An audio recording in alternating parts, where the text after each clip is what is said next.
Assalamualaikum warahmatullahi wabarakatuh. Wonten kesempatan menika kula badhe nyariosaken mila bikanipun Bleduku. Bleduku panggonanipun wonten Kecamatan Kadenan, Kabupaten Grobogan, Jawa Tengah. Objek wisata Bleduku inggih menika ngunggulaken pesona keindahan alam. Keanehan saking objek wisata menika inggih menika letupan-letupan lumpur ingkang toyanipun ngandhut sarem. Keterusan mila ndadosaken pemandangan alam ingkang najupaken sanget. Menawi kaliyan geologis papan Bleduku tebih saking sedanten. Mila bikanipun Bleduku. Sesampunipun Prabu Dewata Cengkar awujud dados Bajul Petak utawi Boyo Petak wonten sedanten kidul mila aji saka ingkang sakmenika ngasta kendali Krajan Medang Kamolan. Dados tunggaling raja, aji saka terkenal amargi aris sanget lan bijaksana saha mila kawigatosan rakyatipun. Saben wonten kesempatan, Aji Saka tansah neksani langsung kesugengan rakyatipun.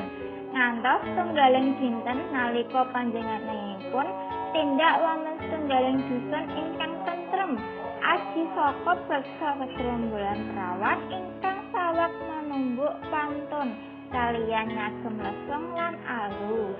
Ing antawis gerombolan perawan menika wonten setunggaling tiyang perawan ingkang elok sanget, rupawan lan ngagungan.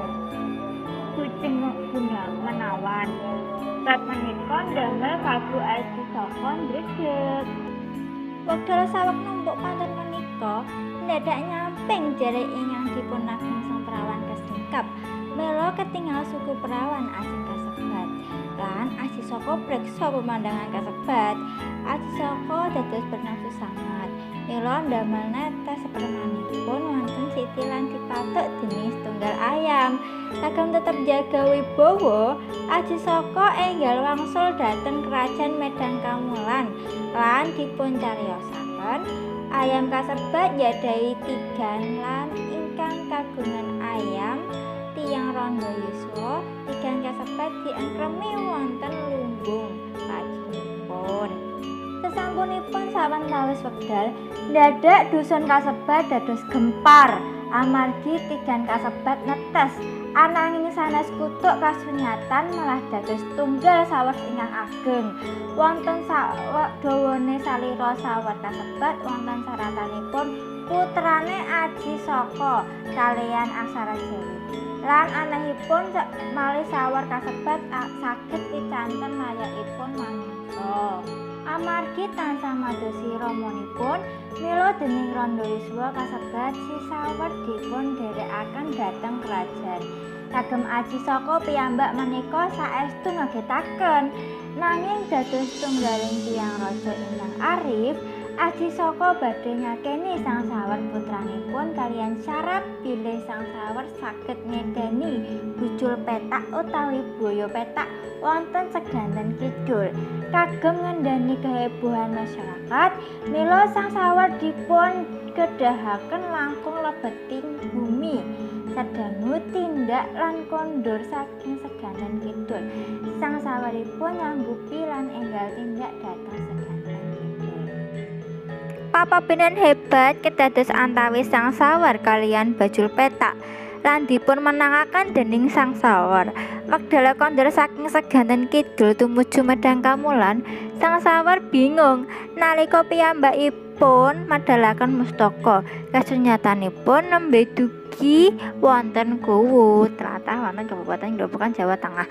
Besok prajane jaman wonten aladan menika badhe wonten sumber sarem ingkang saged dipun dadosaken kagem soco pencaharian wargi wonten sawantaris ngriki.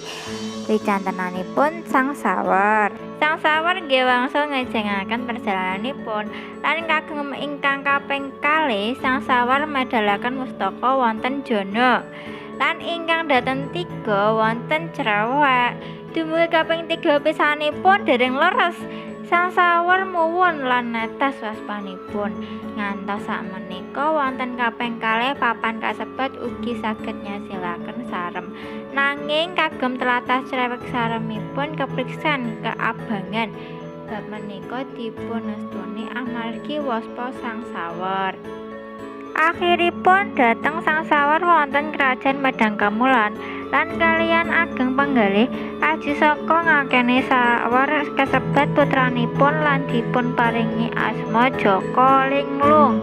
Wiwit wekdal menika Jaka Linglung nggih mangkin sareng ramanipun wonten Krajan Medangkamulan. Inggih menika cariyos mila bikanipun Bedhuku. Matur suwun sampun mirengaken. Dipun supe, di-like, subscribe, saha komen. Wassalamualaikum warahmatullahi wabarakatuh.